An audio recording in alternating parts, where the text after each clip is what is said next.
Welcome back to another episode of Justice League Revisited, the best podcast around for your companion when you watch Justice League and Justice League Unlimited. Welcome to the show.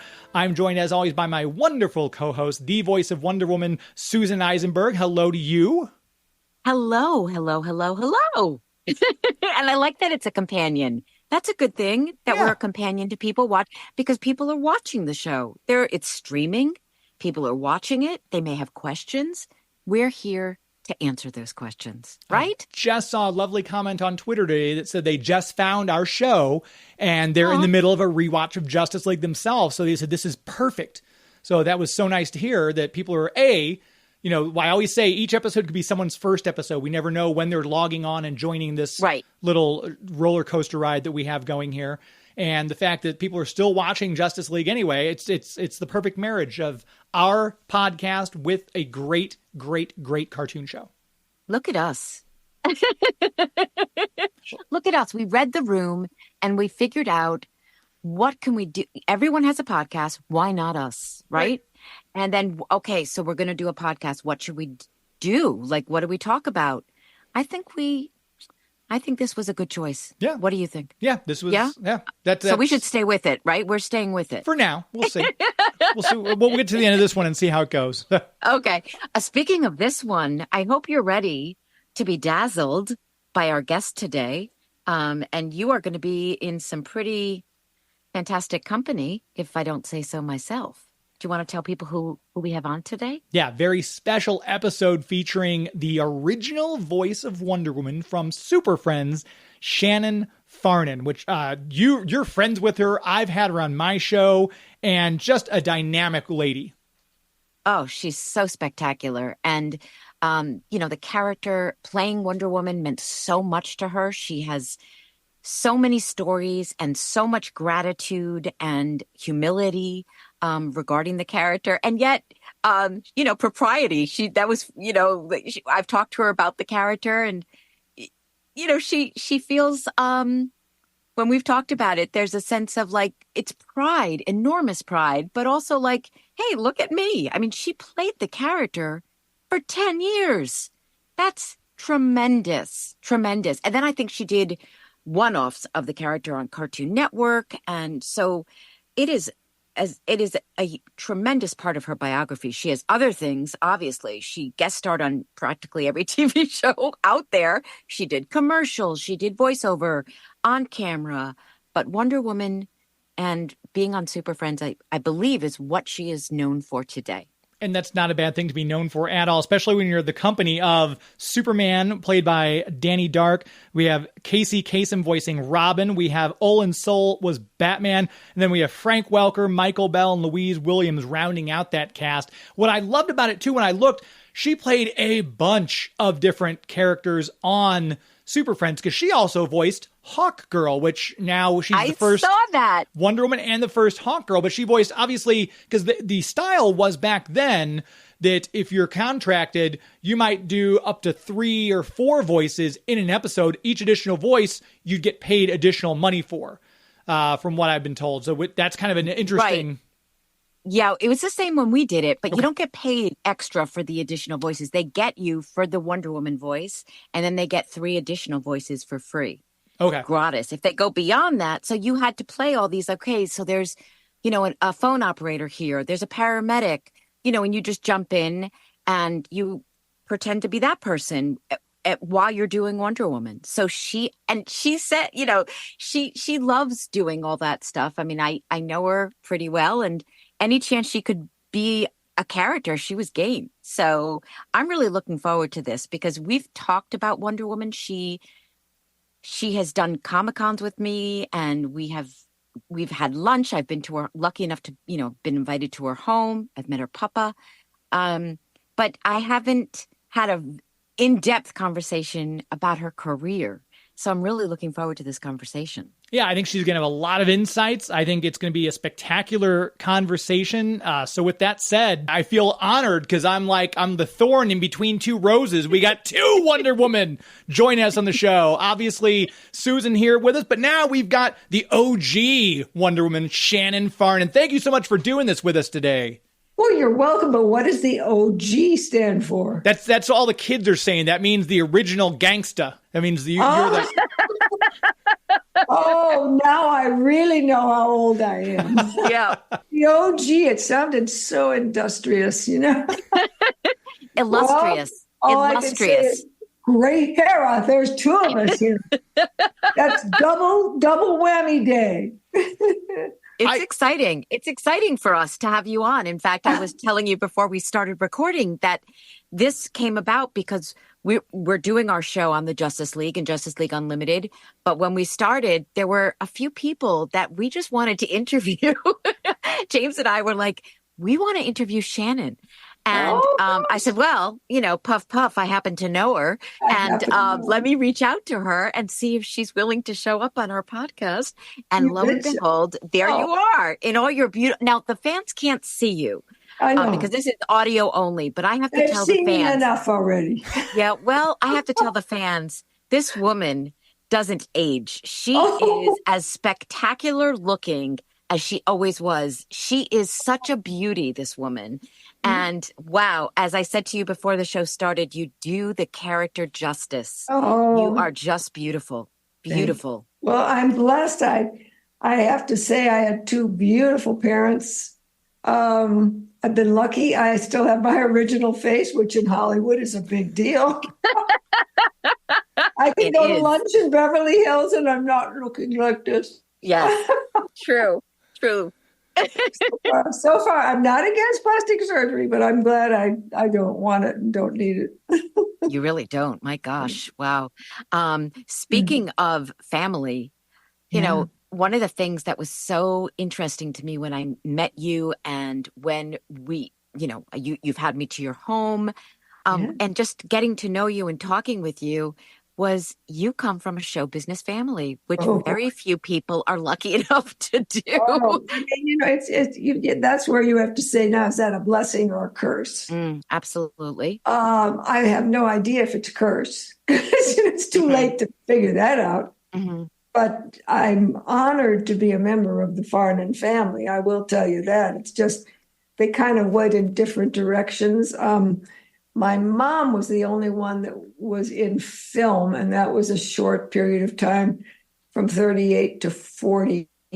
She came out to Hollywood and did a few films here. She was under contract to RKO. Wow. And her initials happened to be RKO. Rita Kathleen Oman was her name. Meant to be. It's sort of like I tell people, have you ever seen Wonder Woman and me in the room at the same time?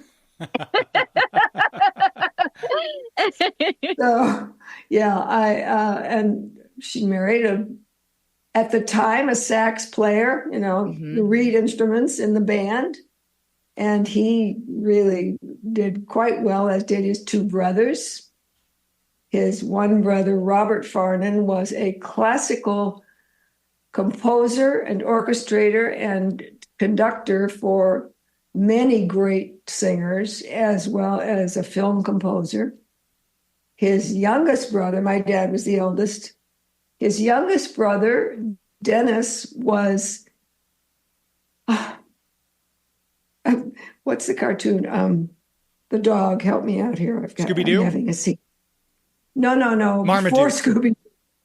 Marmaduke? Fast. Not the moose, Bullwinkle. Oh, Bullwinkle. Yeah. You got it. He did the Bullwinkle music. He did some Mr. Magoo music. He was a trumpet player when he was a kid. They were all in the Canadian Army in the band together. Because you were born in Canada, is that correct? I was. Yeah. And then you went to your family went to Chicago, if I'm not mistaken, and then from Chicago to Los Angeles. Yeah. Right, because of the business? My mom and dad were trying to keep their marriage together. Okay. It did not work. But he came out here and he went to work as the orchestra leader of Ciro's and the Moulin Rouge. And that was the days when there were a lot of opportunities. My dad, Brian, also had the opportunity to be on some crazy fun shows of the time. The Spike Jones show, the Polka Parade, really corny stuff. But my dad was a little hammy, so he, So he fit in fine. he just fit in fine. Right. He wound Right. up his career, never without a job, which for a musician is probably a miracle.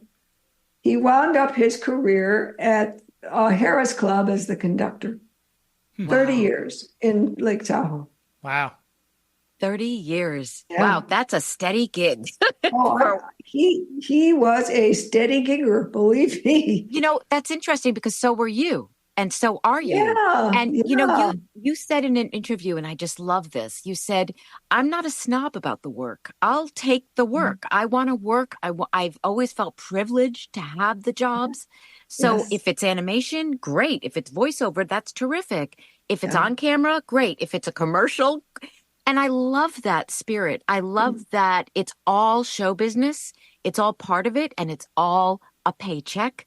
And I want to keep working. And so that attitude must come from your dad also, because it sounds like he was very much the same way. Just always had a gig. I never thought about it, but a job is a job. A job is a job. Now, do you have music in your genes?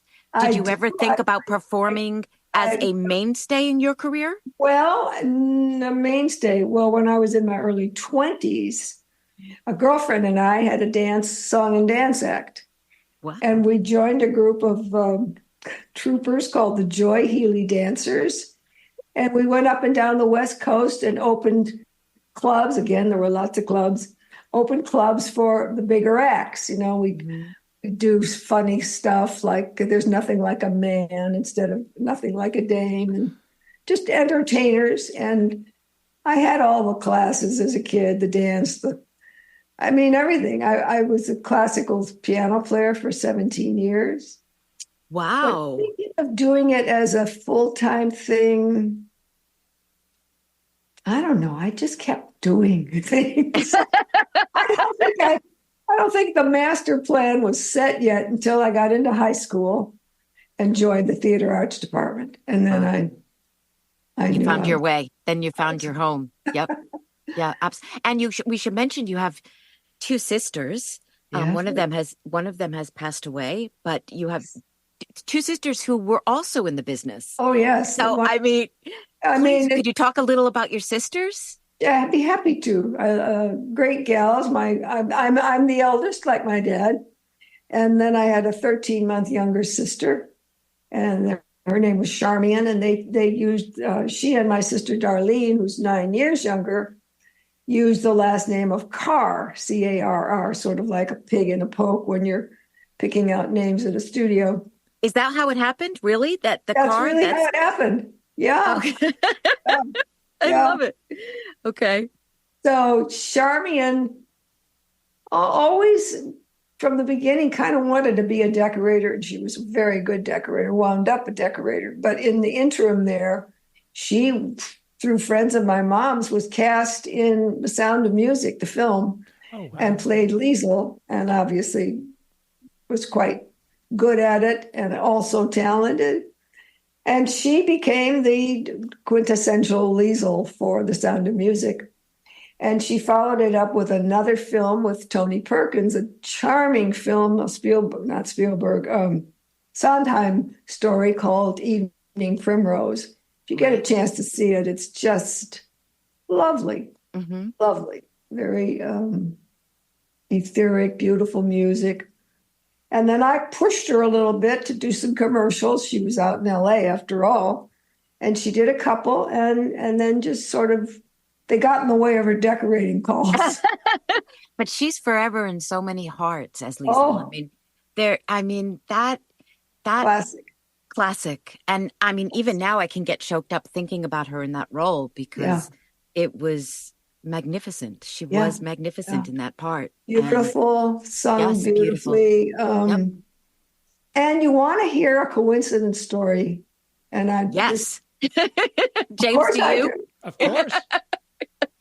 There were children, obviously, in that film. Yeah. And the ones that are alive today, I loosely stay in touch with, especially Nicky, the oldest boy.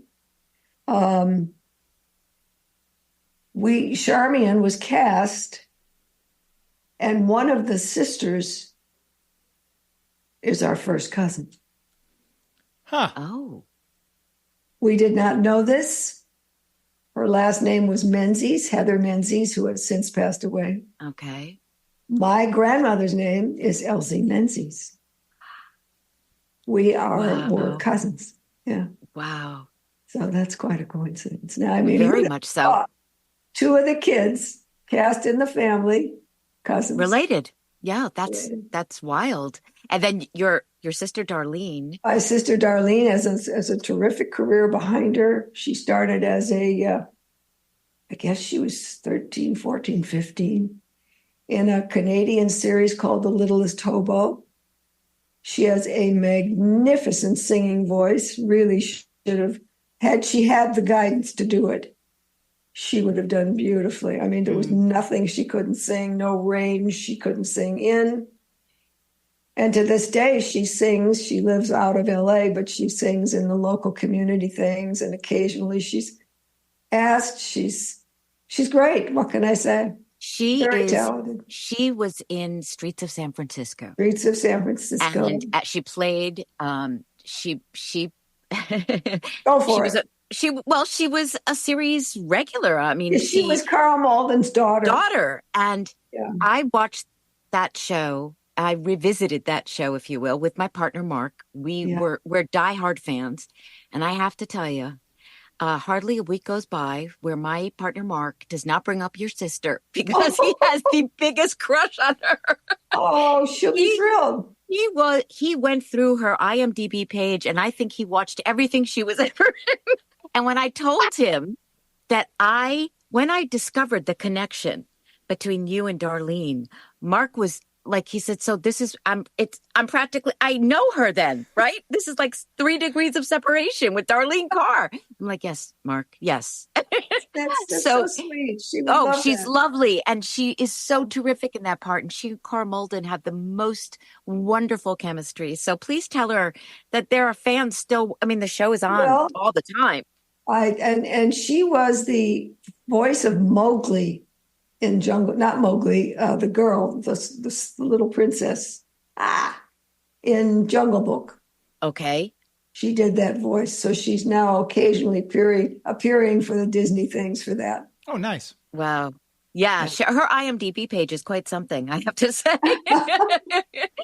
All right. So leave IMDb. If you look up Super Friends on IMDb, you'll get the most huge lack of information. And I saw these directors. I said, who are they?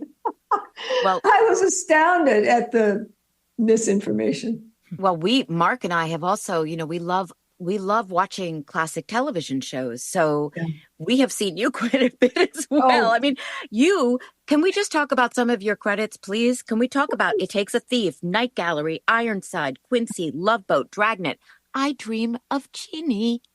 I mean, you were so busy. I was busy. I really was. I was going from job to job, and I took an awful lot of this for granted. I'm telling you. It was a very small town, also. And you see the same names over and over and over again. Well, those were the days of the series when, like, one personality, be it who you mentioned, it was one personality that was the thread through the series, and then they brought in all these people. And I was just very fortunate. I just was from going. And I was, the all-American girl type, which doesn't hurt, especially the all-American girl time.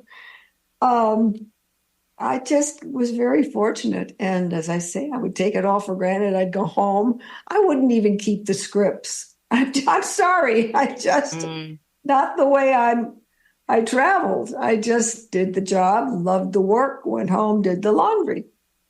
Simple. Right. Well, you also had a family, and that made a difference. But you could be a mom and a wife and be in show business. I mean, those were right.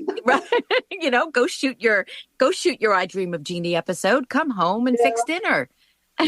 Talk about Wonder Woman. Larry Hagman and I worked all day together in a boat scene. Character of a guy, just a real out there personality in person. And I wound up buying his car and his tent trailer for the family. So my husband and I went out to Malibu, and there he was with his wife, Mai, I think her name was, and he was wearing a caftan, and the air was quite heavy in the house. Very out there kind of a guy. Yeah, And yeah. we used that set up the station wagon and the tent trailer for quite a few years when the kids were little. That's great. That's great. And I was reading because, I did a little research for preparing for this. And so you were, from what I read, and you can correct the record, you were shooting a commercial. And when you were contacted, when you were approached about doing this character of Wonder Woman, is that correct? Well, I don't, no, it's close though. Okay. I got a call from my agent. Okay. Saying that Hanna-Barbera wanted to see me for the role of Wonder Woman. Well, the role of Wonder Woman. And what? Now, I'd never done any animation. That's incredible. I was prepared to do accents because I was in the voiceover business, but it wasn't my focus, and I never even thought of doing animation.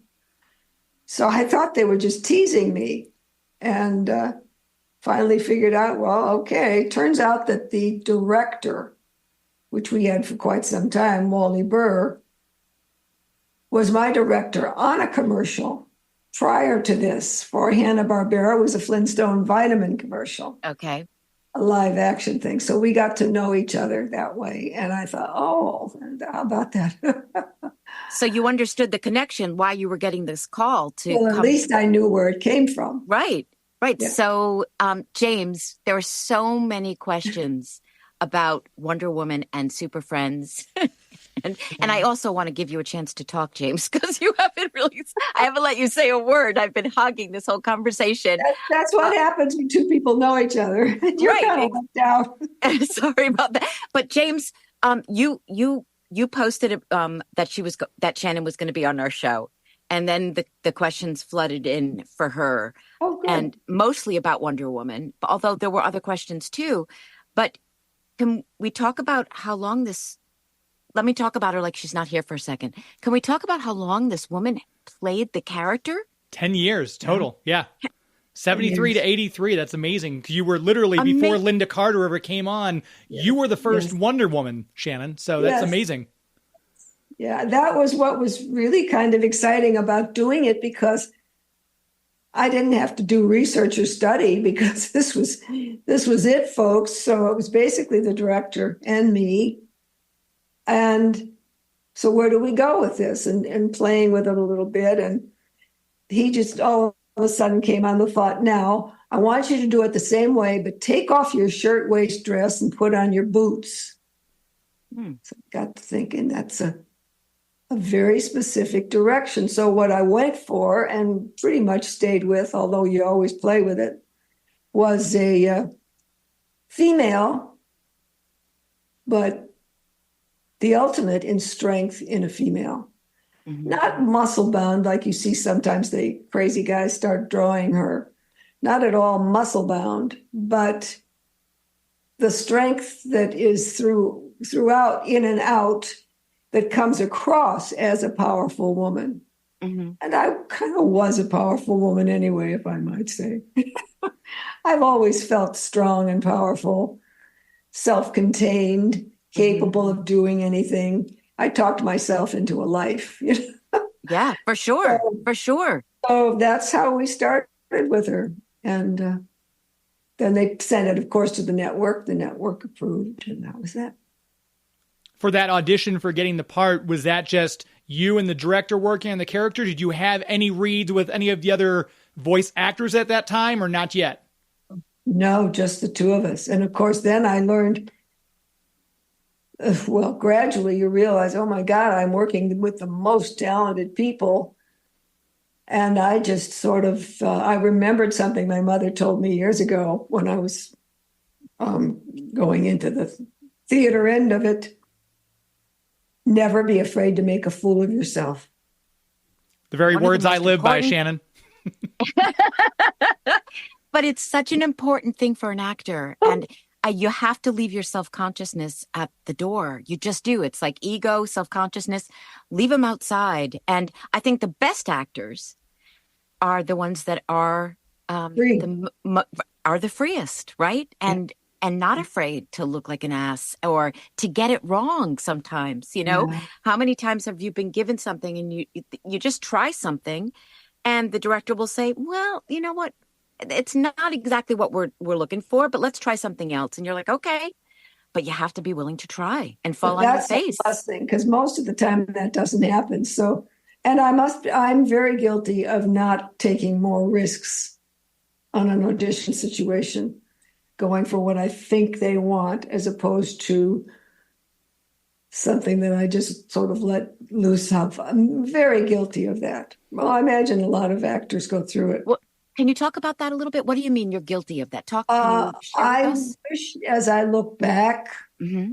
that it didn't matter to me what they were looking for. They could always come back and say, well, now we're not looking for that, but then say, would you try doing it this way?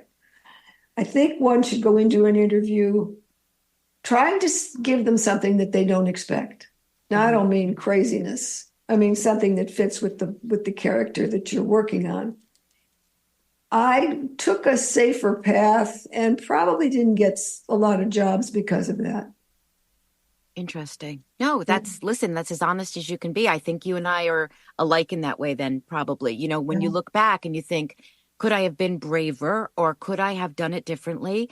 And if the answer is yes, and for most people, I think it is, you know, that the beauty of it is here you are telling people and people who are listening to this, who will listen to this when we release it, be brave, you know, be brave. True. And And the only other advice from this side of the age frame that I can give is to network. People like to work with people they know. sure. So don't rush home to do the laundry. Let yourself get to know these people. And in this business that I was in and out and in and out and in and out, that's the kind of work I just did. Even if it lasts a week, you're in and out, or 2 weeks, you're still in and out. Right. So if you don't cultivate the friendships and find out who the people are, then you've lost an opportunity. So keep it in mind. Absolutely. Well, I think one of the things social media has given so many people is that sense of community, is that way to contact people. I contacted you through social media. I was doing a Comic-Con and I wanted to do a panel. And I think we had met once before at another Comic-Con. We were on a panel together. And I reached out to you and said, I'm putting together a Wonder Woman panel. Would you, I was able to reach out to you and ask you to just join me in something. Yeah. And you're like, absolutely, I would love to. And I was like, well, what? You know, it was such a wonderful moment being able to get you. And I wouldn't have been able to do that without social media. And we had a lot of fun doing it. Yes, it was a blast. The audience loved it because they, know, they just went, yeah, this is for us. But that's the good part of social media. Yes. The other part is that it's a time sucker. Oh. And you think you have friends and you don't even know these people. Right. You know? It's okay as long as you know that you don't know these people. Right. The problem arises when they think they really know you. So it always makes me worry about the intimacy of real life can get lost, thinking that you have all these friends on social media. Right. And I'm glad I didn't grow up with it, frankly. Glad I didn't have an iPhone when I was 13 years old or even 20. But that's the reality we're in. And I think we use it, you know, and try to be as smart about it as we possibly can. And as discretionary as we possibly can. Discretionary. I mean, I have seen so many changes since I started in this business. I mean, good God, cell phones, that wasn't even a word. The first opportunity other than a regular landline of any kind or a phone booth was a beeper, kind of like the doctors. Right. And then you had to find a landline or a phone booth. Right. It's just gone out of sight as far as Yeah. technology. Did we ever really think we would be auditioning on a Zoom platform for a job? No. Did No. I ever think I'd own my own teleprompter? Did I ever think I would be good at iMovie? You kidding me? Yeah, but what's so incredible about you is that you've adapted all along. Like Oh, here you are. I mean, the fans can't see you, but you're in front of a screen. You're in full hair and makeup.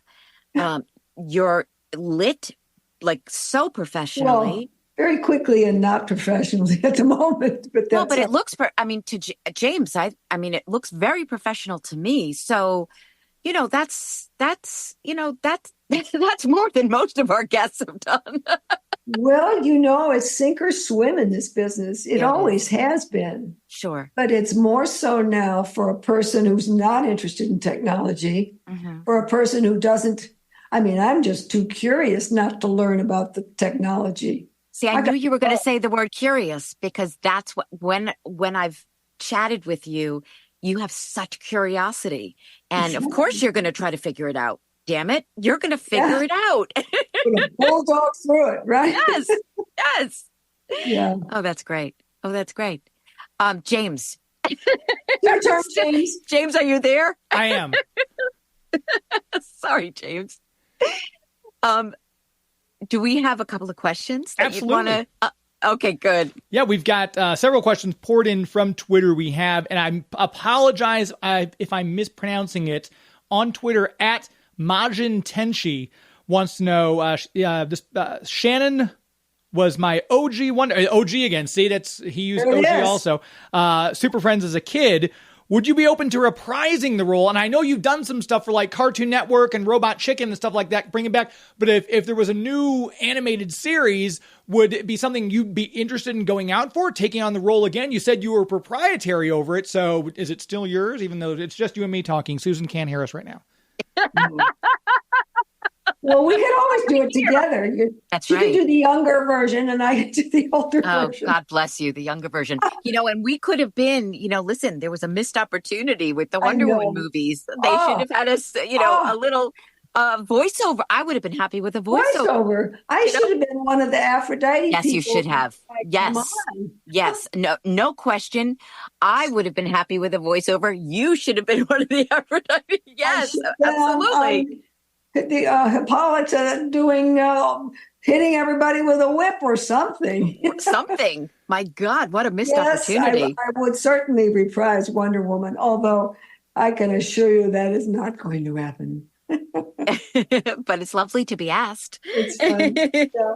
We have Twitter user at Dan Collins 4103 wants to know, for you, what was the very best part of working on Super Friends? Oh, definitely working with the talented people beside me. Oh, absolutely. We had, on any given day, there were 12 microphones standing in the studio together. Mm. And the people that would come in and out, there were 4 regulars, obviously, but the people that would come in and out, I mean, these were astounding people, wonderful performers, very generous. I find really most performers are very generous, but it was an experience of a lifetime. It stretched me, literally stretched my talent, and brought me to a place of really feeling confident of considering just about anything. Consider anything. You don't have to do it, but consider it.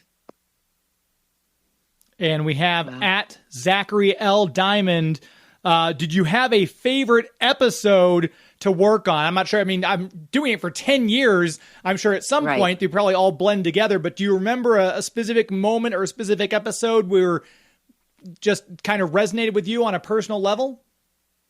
Well, I suppose no. The answer, first of all, is no. I don't remember a specific one, but I do remember having the opportunity. You always do your main role, but of also doing interesting side roles like a French scientist or a German this or a little boy baseball player. It was always wonderful to, again, broaden what you normally wouldn't be called upon to do. So lots of fun times. And of course, we didn't see each other except one season a year. We would get together and do them all on a certain period of time of weeks. Occasionally, if we were working already, we would get in by ourselves and do it that way. But we always looked forward to working together because that was part of the whole great interplay of experience and being next door to some of the greats, really.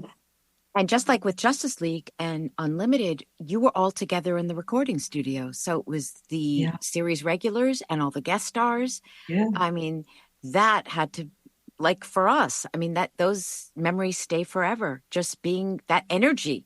Yeah. You can't beat it. So many things aren't now. We've lost so much of that because people are far away. They've moved out of Los Angeles. They don't have to be in town for a show. Yeah. Yeah. So we were, and we that's lost such a, so many people.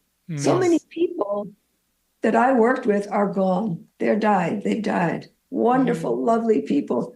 The earliest one was Danny Dark, our Superman. I mean, it was just, whoa.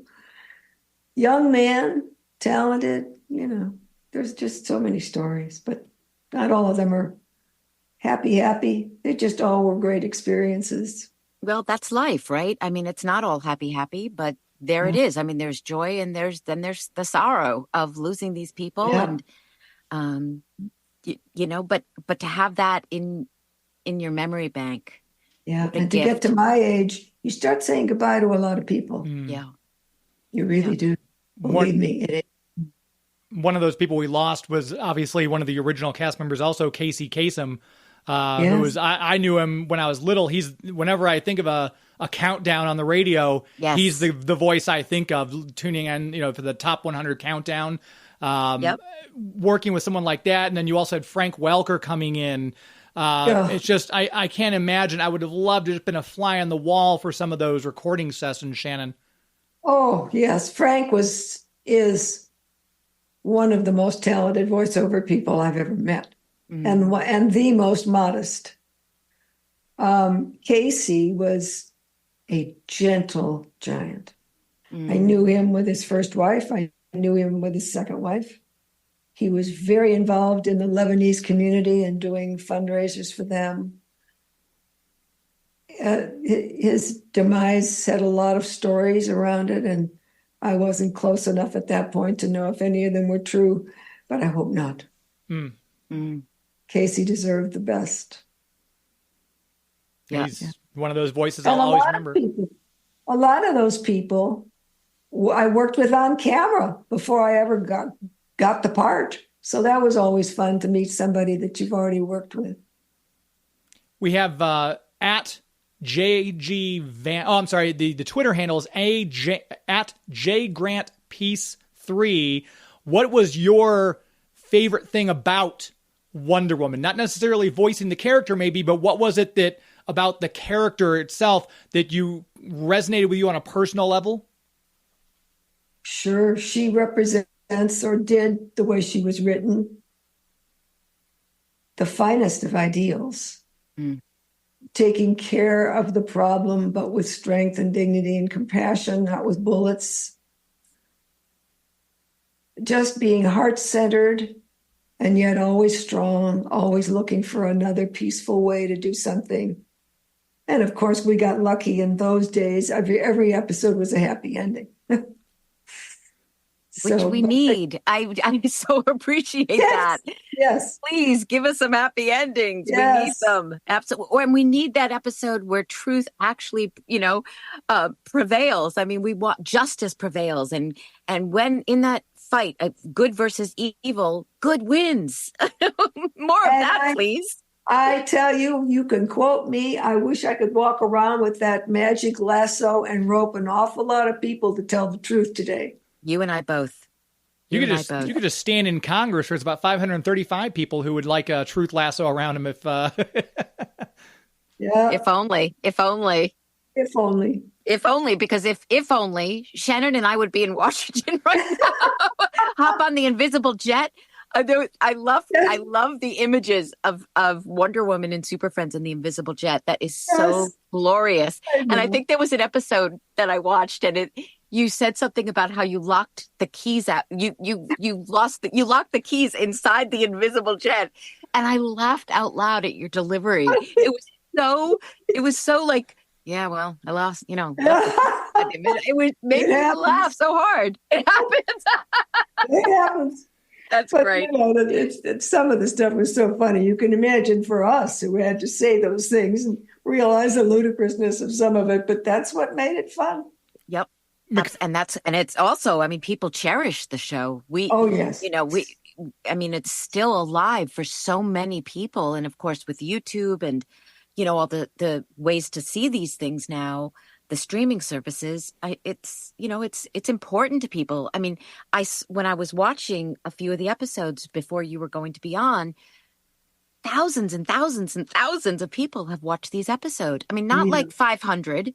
I'm talking like 72,000 people have watched Oh, these episodes that were just yes. posted. So I, the fan base I'm is astounded. tremendous. At some of the conventions, I had the privilege of being at the convention in Indiana, and I was the only celebrity guest, which kind of is a privilege already. What? And the experience of seeing the grandfathers bring their children and their grandchildren, and they all have experienced those cartoons. I had a 12-year-old girl hang around the table that day, and I'm thinking, and she was just a sweet, attractive, nice, but in the beginning, when she came up with her dad, she was shy. Mm-hmm. And I didn't press the issue, but once in a while, I'd give her a little wave. She came up to me when she had a moment of quiet and started crying about how much Wonder Woman has helped her get out of a shell, her shell. Mm-hmm. Tell you, that stuff really makes you realize the importance of something that you put out into the world. 100%. It's 100%. And people, it's a part of people's childhoods. Yeah. And to know that you're part of somebody's childhood is quite a privilege. It really is. And, the fact that you said grandparents, like that they've shared it with their children and now grandchildren. And when you go to do these Comic-Cons, which I love that you do the Comic-Cons. I mean, once in a while. Well, I love it. I loved it. I love that people can go and get your autograph and, that's and meet you and see you and talk to you about their experiences with the show and how they grew up with the show and what the show has meant to them. It's amazing. Well, it's amazing. Yeah. And I know we both feel so grateful and humbled and lucky. In the right place at the right time. Oh, yeah. Amen. Yeah. And who knew that it would have such legs, No. Well, with our show, with Justice League, I think, the legs have so much to do with the behind the scenes, the writers and directors who were the creme de la creme of the animation industry. They still are. All those people are still involved with the business. And, then you have this cast, like your cast, where we all got along. It felt somewhat magical being together in those rooms. And, you put all those ingredients together and, you're still talking about the cake. Yeah. 20 years, 20, 30, 40 years later. So lucky us. And really what you just said is how important blending all the ingredients are. Mm-hmm. Always. It's nobody as an actor of any kind is in a vacuum. Mm-hmm. If it's not on the page, it ain't going to be on the screen. Is not a joke. But there takes so many people, so many backgrounds, so many talents to get it there. Yeah, one of the things that James and I wanted to do when we started this podcast was have all those unsung heroes on. We wanted the writers, we wanted the directors, we wanted the artists, the musicians, the people that are responsible for all those brilliant music cues. So we've had many, many people on who the audience didn't necessarily know, or maybe knew, but didn't know well. and we've let them share their stories. And it's Great. What I a mean, great it's been idea. it's a beautiful experience. It really is. I mean, Not James, everybody in the background of a business is comfortable on a podcast. right. So bravo to you and James for making them comfortable. Thank you. Are you saying we're James, making you uncomfortable, Shannon? Is that what you're alluding to right now? I'm a nervous wreck over here. It's one of those things, because we've talked about this before with comic books being almost America, because it's a uniquely American thing, the comic book. And it was created here by a lot of great people way back. And it started with those comic books in the 30s. Then 40 years later, you're performing it. 20 to 5 years after that, Susan's doing it. And it just shows you that these characters are an intrinsic part of Americana. Superman, Wonder Woman, Batman. These are our modern, Zeus and all these Greek gods and everything. That's our modern mythology. And I think the fact that you've got such an imprint on it, Shannon, is a remarkable testament to the work you did in that booth with those other actors. Thank you. Thank you. I mean, that's all I can say is thank you. I was privileged to be there. Lucky us. James, I don't want to keep her that much longer. Because I feel like we've made her talk for a really long time. You didn't make me talk, so. Oh, well. It was fun to be with you, to see you, to meet you, James. You as well. I had you on my show about 3 or 4 years ago, and I loved chatting with you. You gave me a very nice return liner that I still use for when we come back from a commercial break, where you say, "Great Hera, this is Shannon Farnon." And I play it all, and it just makes me smile every time I play it. It's wonderful. Oh, right, good. What was the name of that Geek podcast? to Me Radio. Oh, of course. Now I know who you are. You know what? You know what, James? My bad. Because I don't think when I talk about you, as I often do, I refer to you as James. Sure. And sure. I don't you think. gave me his name, but but not Geek to Me Radio, which is how everybody knows him as an entity. I try to keep the podcasts in my computer, so I have you in there. So James does a weekly radio show. That's live. It's wonderful. I've done it many, many times. And he has guests come on and talk about their careers and their life. And it's very special. But I should have said Geek to Me Radio. Oops. Okay. Sorry about that. My bad. Better late than never. Better late than never. I don't want to cut anyone off who had questions, because if there's anything else, do we want to just... Some of the questions I've looked at have been answered by stuff we've discussed already, because I'm looking at @the_real world asked what the best thing about voice acting is. Shannon did a great job of enunciating all those qualities, how it stretched her talents and everything like that. We've got some of the questions were duplicates too.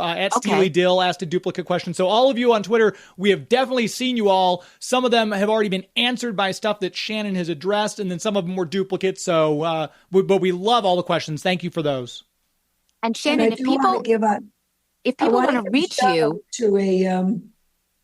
I did my third gay superhero film just recently, so I will mention that for someday if it shows up someplace where you have an opportunity to see it, or you can look up Surge of Power and find out about his trip as a San Diego attorney, very successful attorney.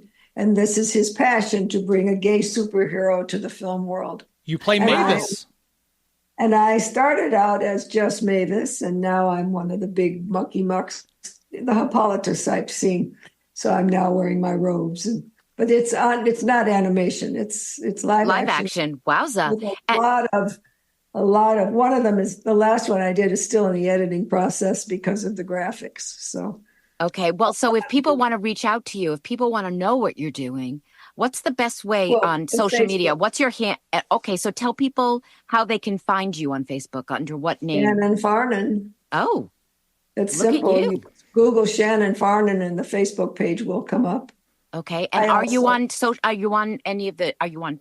Twitter?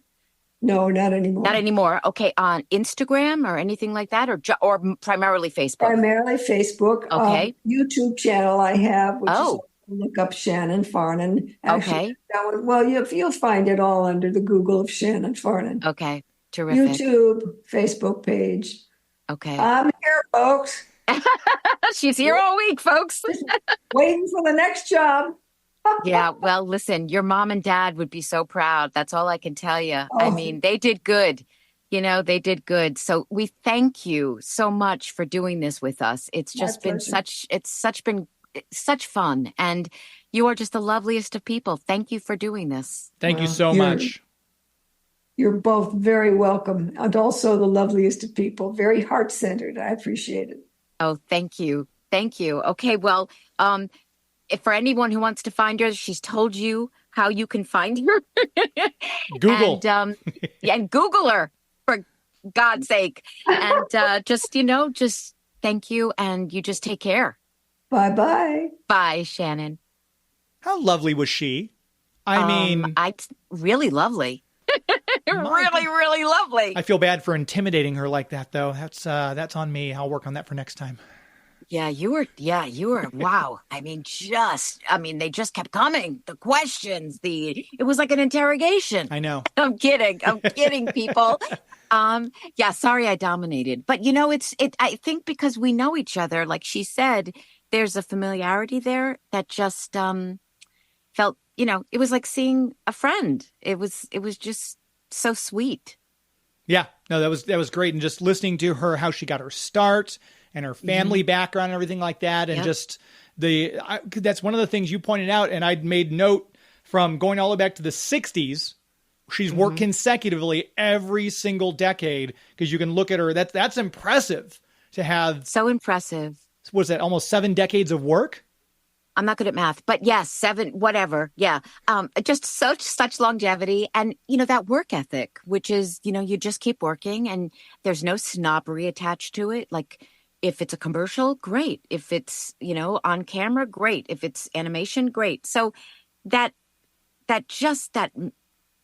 town, Los Angeles, used to be a very middle-class town. The business, there were stars, but most of the people were just working actors or working conductors or hair and makeup people. And I thought she was so honest about things that she would have done differently. I really appreciated that. And where she is now at this point in her life, looking back, there was such vulnerability there. And I appreciated her sharing that with us.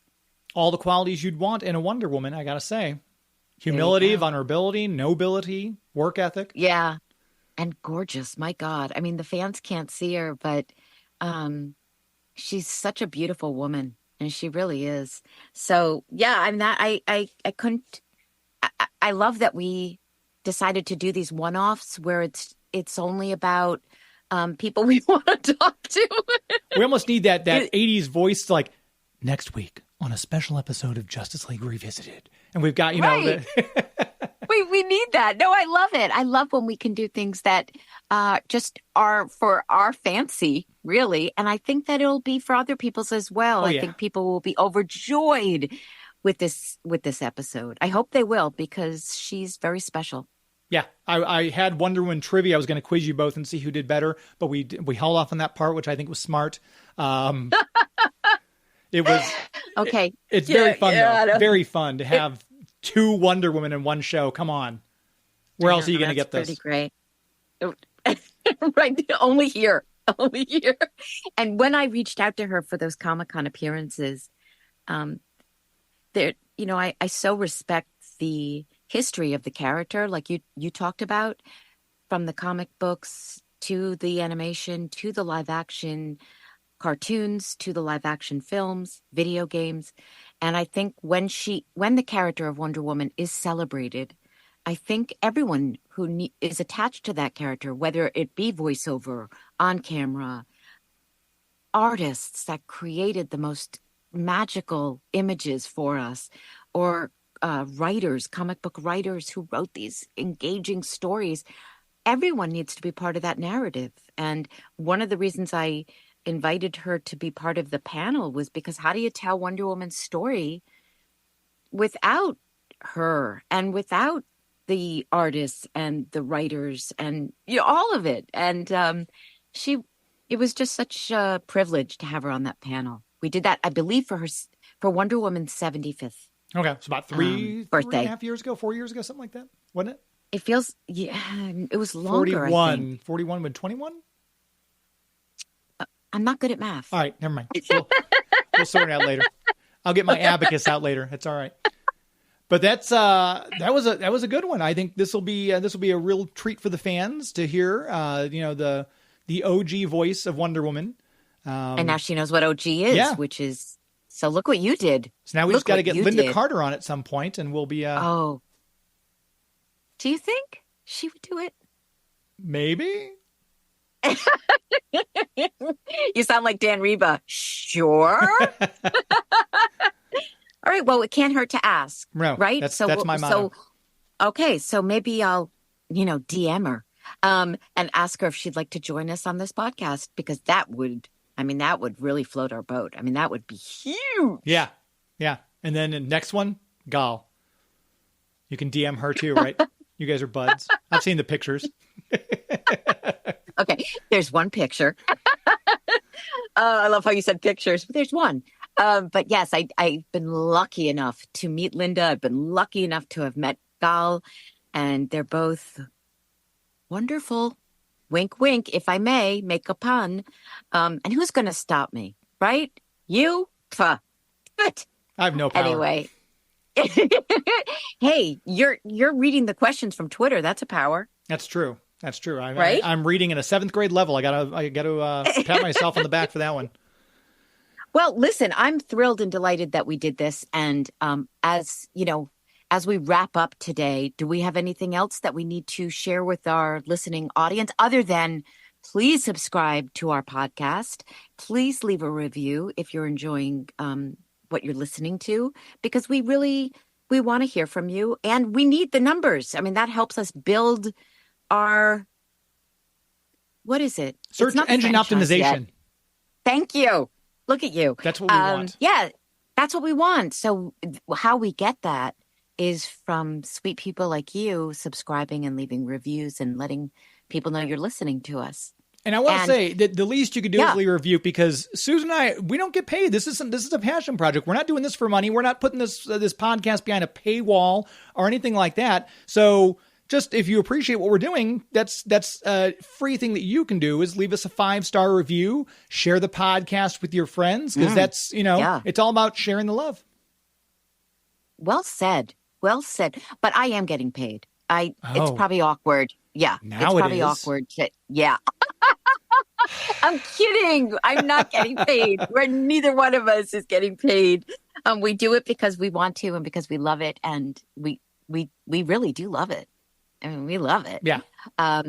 Anyway, so again, because we always let people know where they can find us, Susan Eisenberg 1 on social media, and SusanEisenbergVoice.com is my website if you want to find out where I'm going to be at Comic-Cons, and all of our episodes are on the website as well. So all our podcast episodes. So if you're wondering about that, and we, James and I try to post every time we have an account on Twitter. James will tell you about that. You talk now. Yeah. So our Twitter account is at OG Justice League. There's OG again. It's a theme. So if you want to follow us there, that's where we usually ask the questions like, hey, we've got this guest who we're going to be recording with. What questions would you like to ask that person? So Twitter's a great place to follow us on, because we ask the questions there and take your questions there. You can always get updated on who we're talking with and when the new shows come out as well. For me, personally, it's at Geek to Me Radio on Twitter and Instagram, Facebook.com/Geek to Me Radio. As you heard earlier on, we do a live radio show every Sunday with over 400 episodes now in the books. So if you're curious and you're on a long road trip with nothing else to do, you can go to geektomeradio.com and you can listen to my archive of interviews I've had with all of the Justice League members. We've got that interview that I did with Shannon on there from about 5 years ago. Some great chats with a lot of great people. Burt Ward, the original Robin from Batman 66. So there's a lot of something that'll scratch any pop culture itch you might have, geektomeradio.com. So check me out there. And if you would follow me on YouTube and subscribe there, youtube.com/geektomeradio. I would appreciate that as well. Yay. Okay, so listen, thank you everybody for listening, and please stay tuned because the conversation continues.